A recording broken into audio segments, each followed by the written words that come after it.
isn't everyone already predestined into heaven or hell? And this is a question that people like to use to say that God decides, what's going to happen. And we're building these verses, and there again, there's the choice thing. Okay, God is all knowing, and yes, he knows what's happening from the very beginning throughout eternity. There's no question about it. Um, he doesn't choose for you, but he knows what you're going to choose. Okay, because nothing is hidden from him. Your choices, your actions, nothing. And a lot of people's like, well, why doesn't God just change our minds for us? Okay, so what you're asking for is a robot.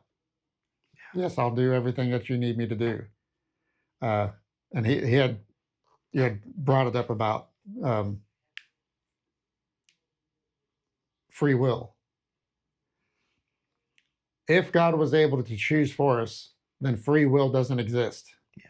If free will doesn't exist, then he isn't going to be able to be loved unconditionally and out of our own desire.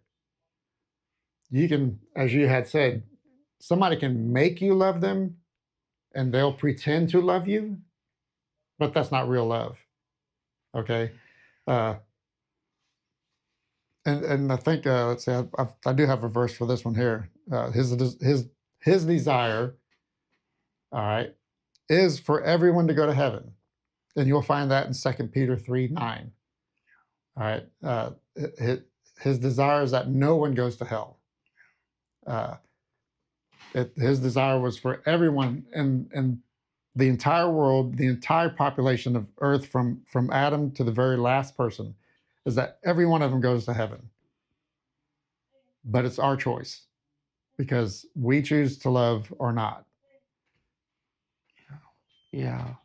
I mean, not much more to add, but a couple thoughts is, as we've already stated and you've made it abundantly clear, is foreknowledge doesn't mean predetermination. Um, Another thing that even people in some churches, mostly Calvinist churches, Presbyterians, not that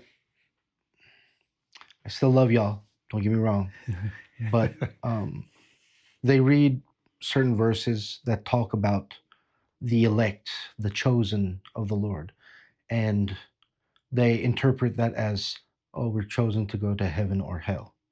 And that is false, because a close inspection, I just did it a couple days ago, once again, just to, freshen up not only my memory, but my spirit. There's several hundred verses that talks about elect and chosen.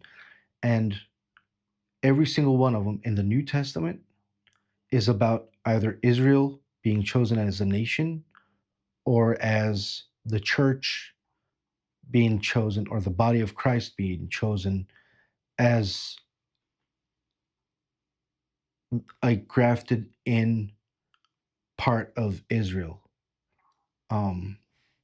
It doesn't talk about individuals specifically being chosen for hell or heaven. And in the Old Testament, in the Tanakh, it's either talking about Israel as a nation, and we've already talked about, I don't know if we talked about it in this episode earlier or in the previous episode we just recorded, our regular episode, but it's talking about Israel and the purpose for which she was called and created by God to be a priestly nation on earth, not about individuals going to heaven or hell. And in the rare cases that it actually is talking about a specific person. It's talking about their calling as a ministry, as a king or as a prophet, or it's not talking about heaven or hell. It's talking about our our jobs on this earth as a person, as a nation, as the body of Christ. Never about the eternal destiny of a single person.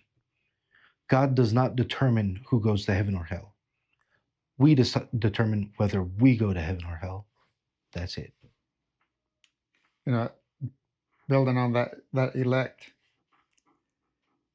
if from Adam to, like I said, the very last person on earth had chosen God, then everybody would have been elect.